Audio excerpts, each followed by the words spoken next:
Dan untuk bisa membuat dia mau bantu saya, kerja nggak hitung-hitungan, saya harus menyayangi dia gitu. Ya, jadi pada akhirnya kita akan menjadi orang yang seperti itu kalau kita mulai dengan mengasihi diri. Jadi mengasihi diri itu nanti ketika kita lanjutkan terus nih ujungnya nanti mulai mengasihi orang lain, Mbak Ola.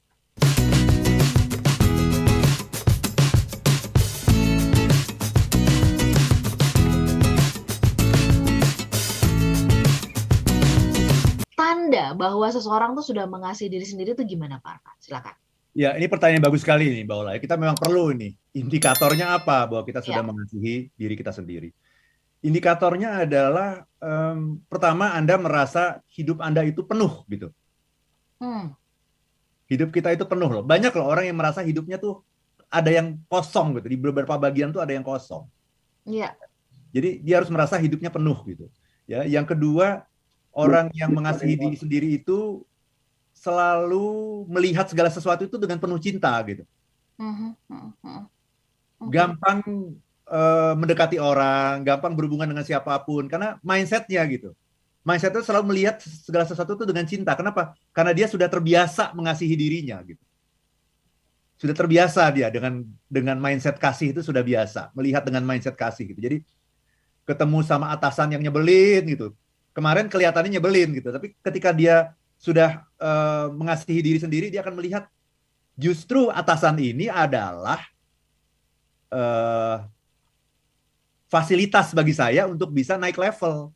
Justru atasan inilah tangga bagi saya untuk bisa mencapai apapun yang saya inginkan di sini. Melihatnya udah mulai beda gitu. Ya. Ya, melihat bawahan misalnya yang tadinya ini anak ini kerjanya nggak pernah beres gitu ya, dibilangin apa juga nggak kena gitu. Ketika kita sudah punya mindset mengasihi diri ini, kita akan mulai memperlakukan dia dengan cara yang berbeda gitu. Oh iya ya, ini bawahan ini sesungguhnya adalah tools bagi saya, alat bagi saya gitu, untuk bisa bekerja gitu. Tanpa dia nih saya nggak bisa apa-apa nih, sepintar apapun saya nggak bisa ngapa-ngapain kalau tidak ada bantuan dari dia. Dan untuk bisa membuat dia mau bantu saya, kerja nggak hitung-hitungan, saya harus menyayangi dia gitu. Ya, jadi pada akhirnya kita akan menjadi orang yang seperti itu kalau kita mulai dengan mengasihi diri. Jadi mengasihi diri itu nanti ketika kita lanjutkan terus nih ujungnya nanti mulai mengasihi orang lain, Mbak Ola. Oke. Itu tanda yang paling kelihatan ya. Artinya Ya. Ketika kita punya indikatornya sangat jelas gitu. Kalau kita sudah mulai mencintai diri sendiri, sudut pandangnya tuh berubah gitu ya tentang Ya. sesuatu yang dianggap orang musuh, terhadap sesuatu yang dianggap ini adalah batu sandungan gitu. Justru yang buruk-buruk itu ketika dirubah, kita menganggap bahwa ini adalah guru, ini adalah pisau gitu yang menajamkan gitu ya, yang membuat menjadi stimulus lah tadi seperti yang disampaikan oleh Pak Arfan ya untuk kita terus bertumbuh ya. Oke, kita kunci nih sampai di situ. Kita coba cek kepada smart listener, benar nggak nih ya? Ada Ibnu Rini, saya sudah mengasihi diri sendiri dengan hidup dalam keseimbangan ya. Kerja cerdas secukupnya, oke. Istirahat yang cukup, memelihara relasi dengan keluarga, teman dan orang lain secukupnya ya. Mengasihi Tuhan yang ada di dalam diri saya sesama dan alam semesta. Oke. Ini menarik nih kalimat secukupnya. Ada Pak Gunario, mencintai diri sendiri bukan suatu kesombongan dan keegoisan. Tapi ini terjadi secara alami atau kodrat. Konsep mencintai diri sendiri adalah tidak akan mengambil keputusan yang akan merusak apa yang telah diberikan Tuhan kepada kita. Oke. Itu dari Pak Gunario. Fajar di Depok, selamat pagi Pak Arfan, salam bahagia. Seberapa besar faktor usia mempengaruhi keinginan kita untuk tetap terus bertumbuh? Biasanya di usia-usia tertentu kita merasa udahlah, udah tua, nggak mungkin lagi lah gitu ya. Atau ini sebenarnya harusnya pemikiran sepanjang hidup kita begitu. Oke. 3 itu dulu Pak Arfan, monggo boleh direspon Pak. Ini bagus sekali pertanyaan-pertanyaannya ya. Tadi dari siapa? Ibnu Rini ya. Ibnu Rini. Ini laki-laki atau perempuan ya? Kalau dari fotonya sih perempuan. Perempuan ya, oke. Perempuan. Ya, Mbak Rini berarti ya. Betul sekali Mbak Rini ya. Jadi yang saya bilang penuh itu apa sih gitu ya? Penuh itu adalah kalau setiap ruangan yang kosong itu terisi gitu.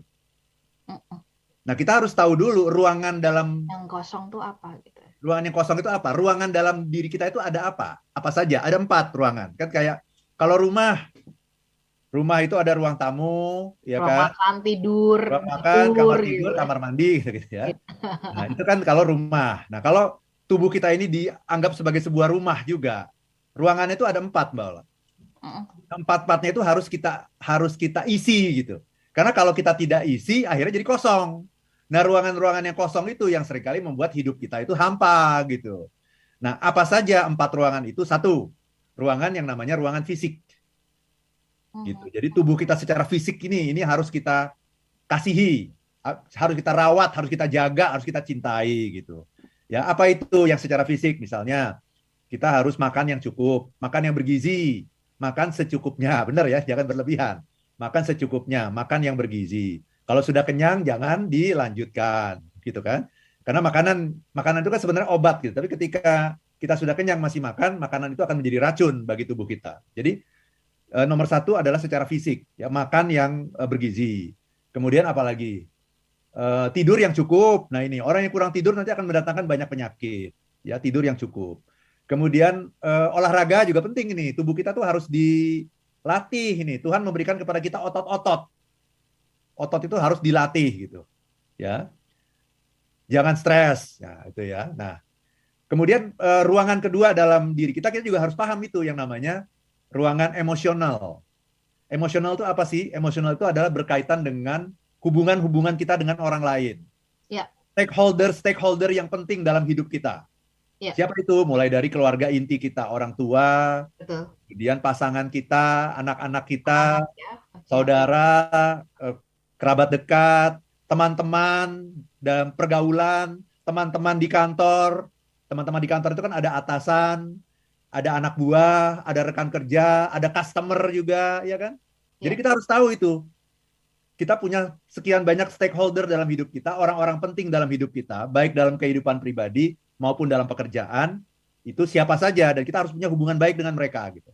Nah, ruangan yang ketiga dalam diri kita adalah yang namanya mental. Nah itu, mental itu apa sih? Mental adalah ruangan untuk bertumbuh, untuk growing gitu.